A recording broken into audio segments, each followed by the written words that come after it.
I'm not here to teach people to be the number one champion on the planet. What I'm trying to teach people is how do you get into motorsports and have an enjoyable career or life or experience in this world.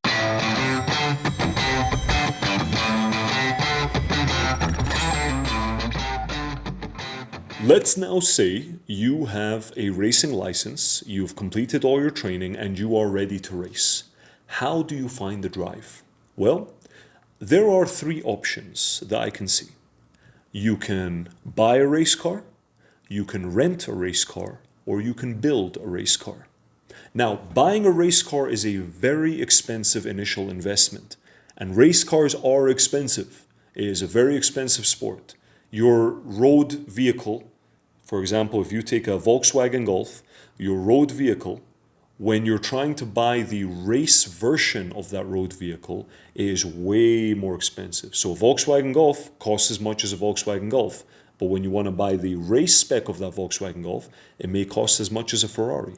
So that's something to keep in mind, is the initial investment of buying a race car is expensive, but there are more affordable race cars out there. US Legend cars, dwarf cars, and a wide variety of others. You can also buy used race cars that you can find on, for example, Race Cars Direct and many other websites like it. So it's more affordable, but it's still a big initial investment. So keep that in mind. Another thing that makes it expensive is that you have to be maintaining the car.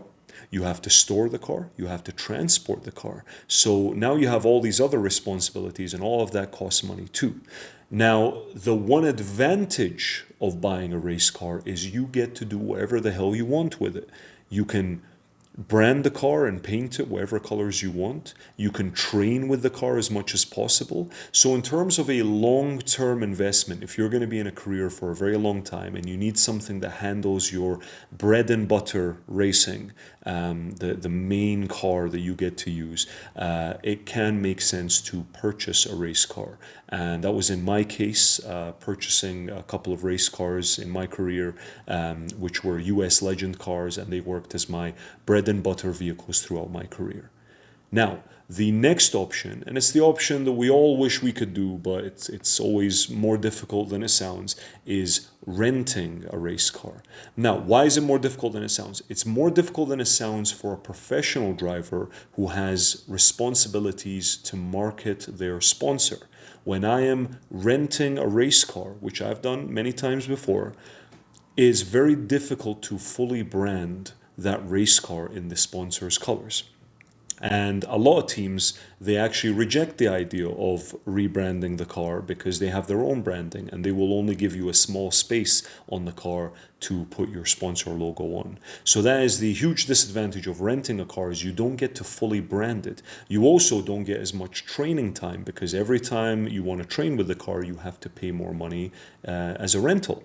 But the advantage is if you want to bounce around and race in a wide array of championships and try different driving disciplines, renting does make sense. The other thing about renting is you have something like Arrive and Drive. Arrive and Drive is basically where, well, it's just like the name. You show up with your gear, you get in the car, you race, you hand it back to them, you pay your money, and you leave. It's a very simple, headache-free service that many race teams out there provide, and it saves you from the maintenance, the repairs, the storage, the transport, all of those hassles. You just simply show up, you race, you leave, and you pay. Now, the third option is building. Building a race car is complicated and carries with it many risks.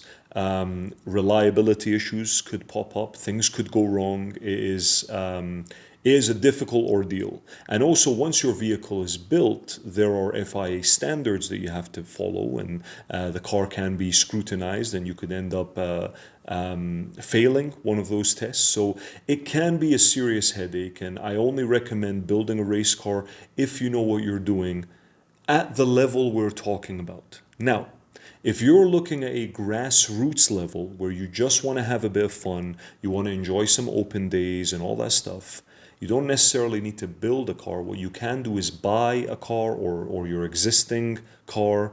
you can modify it slightly to make it into a kind of race car. You know, you can throw in a roll bar, throw in some bucket seats and a racing harness. There's all stuff we can discuss later, and kind of make your car a fun vehicle that you can race with. But generally, if we're talking about building, as in actually from scratch, building a race car is a very difficult ordeal, and there are few times when it would be justified. In our case, the Alloy Army, my sponsor, they are building me a rally buggy with Shigawi Racing, and the reason why we are building it, other than the fact that it is saving us a little bit of money compared to purchasing a full-blown Dakar rally buggy, it is also because of availability. You know, locally, there's not really any used rally buggies that we can buy, and so if it's a choice between buying a rally buggy from Europe or from America that's going to cost us a ton of money, or just building one, especially with Shigawi Racing, who are phenomenal and they really know what they're doing and they can build to the FIA standards, we decided to build. So building is not one that I would recommend unless you really know what you're doing, or if you have a company that knows what they're doing. Okay, so an important thing to discuss now is safety equipment. Now, the first and most obvious piece of safety equipment that I would recommend buying, or you should buy, otherwise you won't get into races, is a helmet, as you can see. Racing helmets are the most crucial safety item that you could buy as a race car driver, and I would recommend not skimping on the budget when it comes to helmets. That doesn't mean go and buy some space age Ironman carbon fiber racing helmet. What I simply mean is invest in a helmet that is of a high quality that you can afford.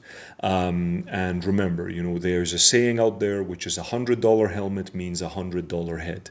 Do not value your brain and your head only $100. So if you are going to invest money in any kind of safety equipment, the one that I would strongly recommend investing in the most is a racing helmet. Now, the racing helmet may be the only thing you need to get into the local races, but as you start to advance into the higher FIA races, you may be required to wear racing overalls, fireproof overalls, sometimes even fireproof underwear as well, fireproof socks and fireproof shoes and gloves and balaclavas.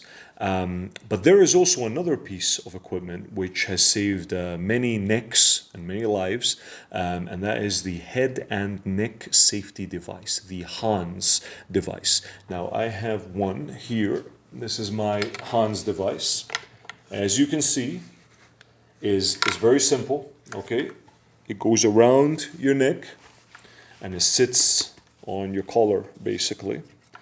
And you have these little straps, these little belts that stick out from the sides. Now, these belts will attach to the side of the helmet. I'll actually show you on one of mine.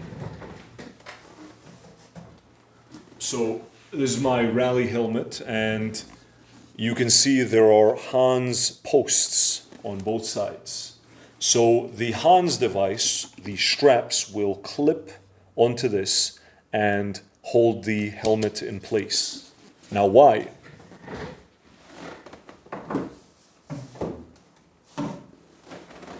The reason why is in an accident, in a high-speed accident, you know, you're usually strapped into the race car. When you crash, your head literally wants to come off, right? It wants to get pulled out. And when you're wearing a helmet and the weight of your head, I think you're probably looking at around 12 kilos of mass that just wants to, you know, come off your neck.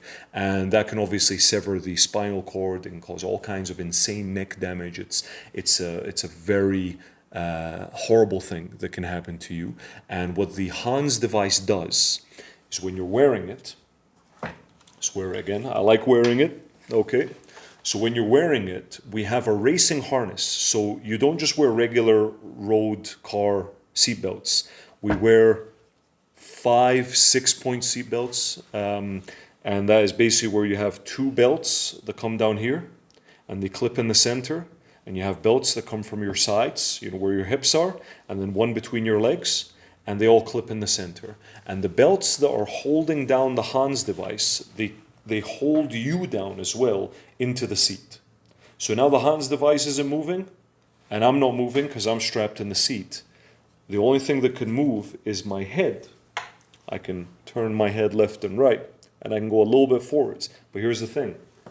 It will stop my head from going any further. These straps are like little seat belts for your head. And that is basically how a Hans device works. It literally gives you little seat belts for your head to stop your head from trying to come off your neck. Now, other forms of safety equipment you will find, I'll keep it very basic. In a race car, you will find the famous roll cage, and that is where you have chassis reinforcement, a cage around the driver, so if you were to get into a hard crash, roll over, anything like that, it will handle a stronger shock, a harder crash, where a road car may completely collapse and kill you. A race car will be more resistant in a crash. Obviously, we have the bucket seats and the racing harness, as we were talking about, the 5-point racing harness. And also we have fire systems, which is a fire extinguisher system, which I'll discuss in a second, and a kill switch. The kill switch is a little thing that you turn or press, and it kills all the electricity in the car. Now, the fire system is basically a fire extinguisher that is plumbed into the car. It's built into the car, and you can either pull a cord or press a button, depending on the type that you buy, and it will spray the entire car, or at least the vital parts of the car, with the fire extinguisher, the built-in fire extinguisher. And that is another wonderful safety system, because fire is one of the scariest things a race car driver can face in an accident. Now, the FIA, the governing body, will have standards when it comes to safety equipment, and each piece of safety equipment will have its own form of standards, and that's with roll cages, with bucket seats, with everything, and even driver equipment. Now, the only thing I want you to concern yourself with is the driver equipment side. And when it comes to qualifying for a lot of the FIA races, they will have set standards that the items would have to meet. So, for example, let's look at two racing gloves I have. We have STR, which is from my sponsor McGill Motorsports in Scotland, and we have Alpine Stars. And both of these are fire rated, they are fire resistant, and they have standards. Now, there are different kinds of standards. You have here the FIA standard. I think this is the newest one. Oh no, it's not the newest, but this is an FIA 8856-2000. That is the standard that they're going to be looking for. So when you are going to get ready a race and the scrutineers come over, they may want to check your equipment. And they're going to be looking for these. They're going to be looking for this tag that basically tells them this meets the standards of the FIA. Now, if it was a lower rated glove that wasn't fireproof, or maybe is less effective in a fire, it would have a lower rating. But this one is basically being rated for the FIA standards of pretty much most races, actually. That goes the same for shoes. As you can see, I have 8856-2000. Don't know if you can actually see that. Yeah, it's terrible. Anyway, and to prove that this isn't some fake shoe, they also have holographic tags on a lot of the items as well, on the inside of your helmet. Not so much for gloves. I think they still do. Yeah, they do. They actually have them for gloves as well, as you can see. And a race suit. Oh, let me see this one. Okay, this is one of my racing suits. On the back, usually on the back of the neck, they have the rating as well. Now this one is 8856-2018. So this is a newer, this is actually my latest racing suit though. So it's a newer standard that comes out. Obviously the standards are always updating, and the FIA rule book is also updating. So it's good to keep track of your FIA rules, and even your local governing body may have their own book that keeps people updated with the FIA standards. But you don't need to worry too much about that. It's just very simple. Let's start off with a good helmet, and step by step you will learn and work your way up, through the world of racing, and you'll figure out the equipment step by step. Okay, so you have your safety equipment, you have your racing license, you have an idea of what championship you're going to compete in, and maybe you have a car, or you're ready to rent one or something like that. The next step is financial planning. Before you pay for anything, before you take any step towards the world of motorsports in a serious manner, it's okay to try and spend little bits of money here and there to have a bit of fun.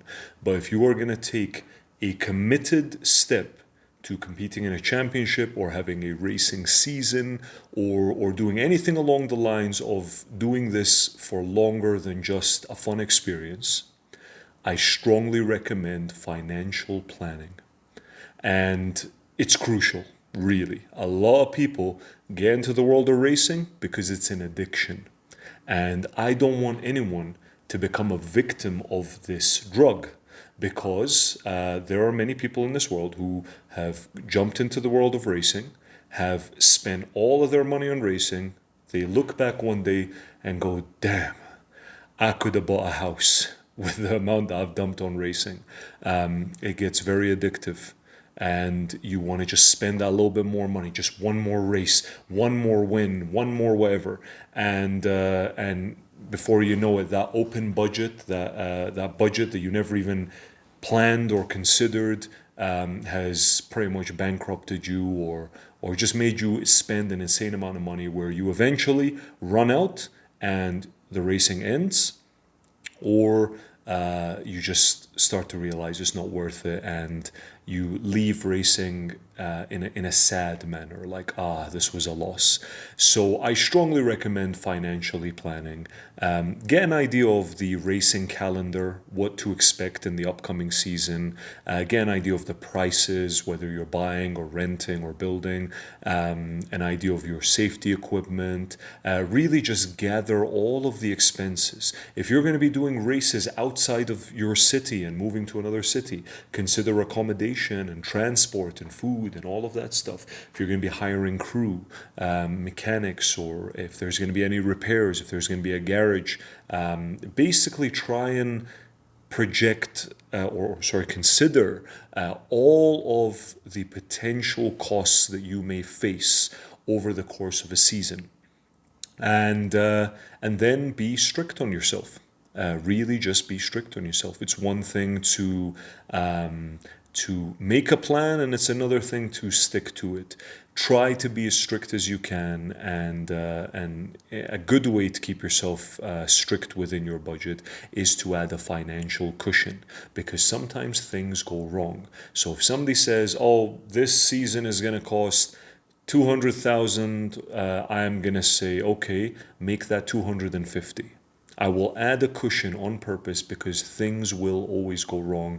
Things very rarely go to plan when it comes to something as wild and as dynamic as the world of racing. So plan financially, put yourself a cushion, stick to your rules strictly, stick to your budget as best as you can, and yeah. That is maybe the best piece of advice I would recommend to anybody. Do not spend. If you're going to be committed to racing, make sure you know what the hell you're spending.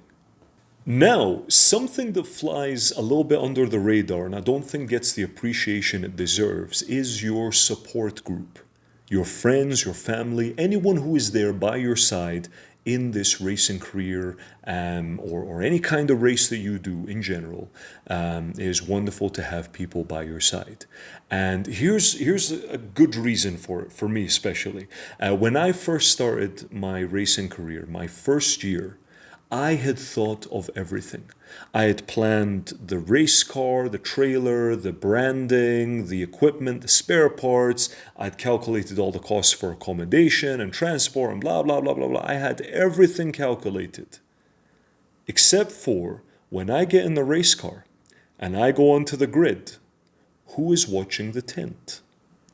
I have equipment there. I have camera equipment, tools, spare parts, everything. Who's watching the tent? And I never even thought to think that because I was so caught up in the idea of how can I fund all of the racing for me to do that I never realized simple things like someone just standing by the tent and making sure nothing gets stolen or nothing gets damaged. Someone there with you in the truck as you tow the trailer to the other side of the country for a race. And we've had occasions where the trailer has unhitched, old trailer, old truck, things can go wrong. And that is a race car on a trailer. That is a heavy thing to lift. And I couldn't, squatted that by myself and loaded it back onto the hitch. I'd be in trouble. And thankfully I had one of my best friends there to help me with everything, And actually, there's two that come to mind specifically. Iyad, who's a brother to me, I love him to death. He was there with me for the first season, the first year. I would not have survived if it wasn't without him. And another guy that wouldn't have survived if it wasn't without him is his brother Fadi, who is an evil genius. That guy is good as a mechanic. He can fabricate. He's good with. He's an amazing electrician. He really knows his stuff, and he really helped in guiding both me and Iyad when things went wrong and so on. And those are two out of many good people that are in my life that have done right by me, that have supported me through this racing career. Honestly, I can go on naming them, and so many are already coming to mind. And one of them is my title sponsor, the one who before he became my title sponsor from the early stages of my career has been helping me through it, and many more good friends who have been there by my side helping me through the racing career.